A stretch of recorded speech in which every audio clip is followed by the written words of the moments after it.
I filed her under unregistered biological, intake code 7 Amber, at 0614 station time. That was my first mistake, not the classification itself. The code was technically correct, at least by the intake system's lights, but the assumption underneath it, the assumption that a 7 Amber was a holding problem, not a records problem, that the cage was the solution. My name is Seveth Khan. I was, a mid-grade intake supervisor at Orrathi Forward Depot Keth-7, a transit corridor staging facility on the contested fringe of the Keth approaches.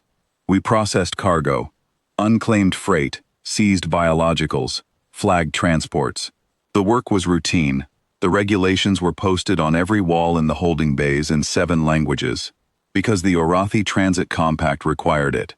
And the compact required it because someone, once, had argued successfully that a detainee who couldn't read the rules couldn't be held to them. My superiors considered the postings a formality.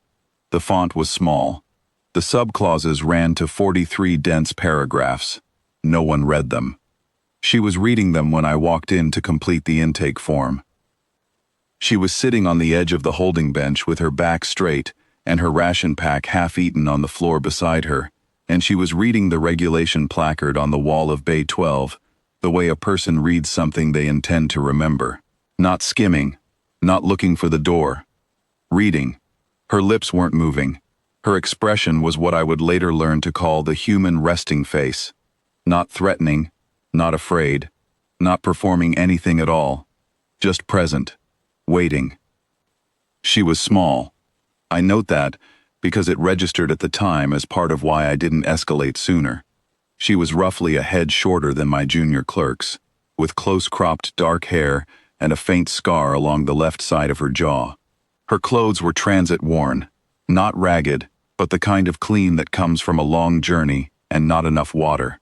She had no visible equipment, no communicator, no blade, just the ration pack and the clothes on her body, and that focused, methodical attention to the wall. I asked for her transport manifest. She told me, without looking away from the plaque, that it was in the system under registration VETH 947, inbound from the Keth Outer Rim way station, and that the transit flag had been applied in error because the way station's classification node didn't recognize Class 16 Deathworld national status as a valid origin category. I wrote that down. I didn't know what a Class 16 Deathworld was. I told her we'd process her registration through standard intake, and she'd be reclassified once documentation was verified. She said she understood. I completed the intake form. I assigned the 7 Amber tag. I locked the bay and went back to my desk. My supervisor, adjudicator Orrathi, reviewed the form at 0800. She found no irregularities. The transit flag was standard for unregistered biologicals from Outer Rim origins. The 7 Amber was appropriate pending documentation verification, and the documentation request had been filed with the waystation node. Verification typically took 72 hours. We had done everything correctly. At 0900, I went back to Bay 12 for the secondary intake check. She had finished the ration. The empty pack was folded neatly at the corner of the bench. She was sitting in the same posture, and she had a piece of paper on her knee. She'd produced it from somewhere inside her clothing, along with something to write with, and she was writing on it. Not quickly, deliberately, in a neat, small hand. I asked what she was writing. She said she was making notes. I asked on what subject. She said the regulations. She'd found some interesting subclause language in paragraphs 17 through 22. She wanted to make sure she had the citation numbers right. I went back to my desk and flagged the bay for a standard passive monitor. A detainee paying that much attention to subclause language was either a compact litigation specialist or someone who had been in a facility like this before and knew what to look for. I noted the behavior in the secondary form and sent it up to Orrathi. Orrathi told me to proceed with standard holding. The system was airtight. The subclauses in question related to voluntary biological reclassification and applied only to species with pre-registered treaty status, which this detainee did not have. There was nothing in paragraphs 17 through 22 that could be used to compel reclassification on the basis of a disputed origin flag, she was certain. At 11:40, I received an automated system notification.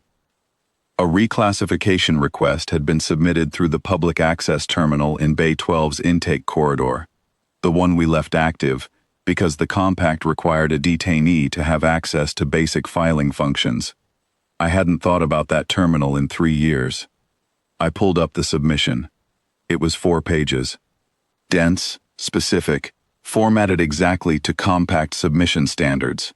It cited subclause 17.4, subclause 19.1 through 19.3, subclause 21.7, and an annex to subclause 22 that I had never personally read, which addressed the handling of nationals from transit unregistered origin worlds with independently verified class designations.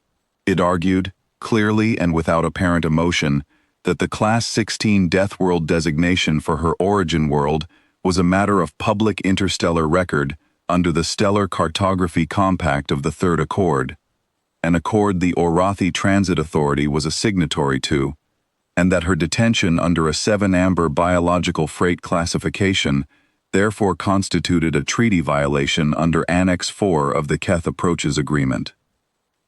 It requested immediate reclassification to sovereign national status, release from holding classification, and formal notation in the depot's incident record. The system had accepted the submission at 11:34. It was sitting in Orrath's queue.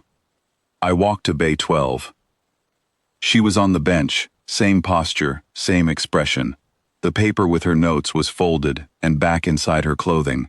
Her hands were in her lap. She wasn't reading the regulations anymore. She'd finished with them, I suppose. She was looking at the far wall of the bay, with the kind of patience that has stopped being patience and has become something quieter, something that doesn't need to look at the clock. I asked her when she'd submitted the filing. She said, "About 20 minutes after you completed the intake form." I stood there for a moment. The intake form had been completed at approximately 0640.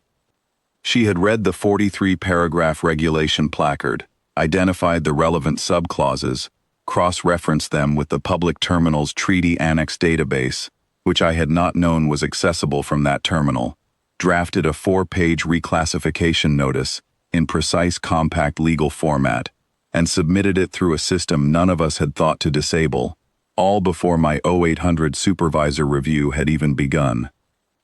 Then she had eaten her ration, folded the packaging, and waited. I asked her if there was anything she needed. She said she was fine. She said the bench was a little narrow, but she'd had worse. I went back to my desk. Orrath was reading the filing. The depot commander, Oversight Senior Keth-7, had been automatically notified because the treaty violation flag triggered a command-level alert. He was reading it too. I could hear the quality of silence from both of their offices.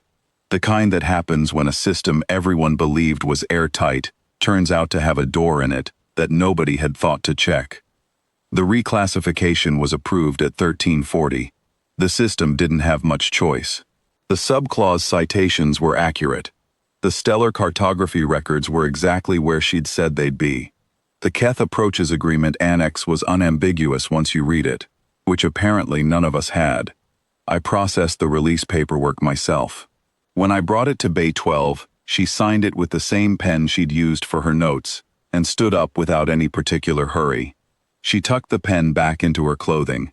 She asked me, politely, whether the next outbound transit connector to the inner corridor ran on the quarter hour or the half. I told her the quarter. She said, "Good. I've got time." She walked out of Bay 12, down the intake corridor, past the public access terminal she'd used to dismantle 4 hours of our procedural certainty, and toward the transit gate. She didn't look back. She wasn't in a hurry because she'd never been in a hurry. She had known, before we'd finished locking the bay door at 0640, exactly how this ended and approximately when. I wrote the incident report that afternoon. Keth-7 reviewed it. He told me, very quietly, to review the terminal access settings on all public interface stations before close of shift, and to read Annex E4 of the Keth Approaches Agreement in full. I read it. It took me 40 minutes. She'd have had it in 10. We had put her in a box. She'd read the box.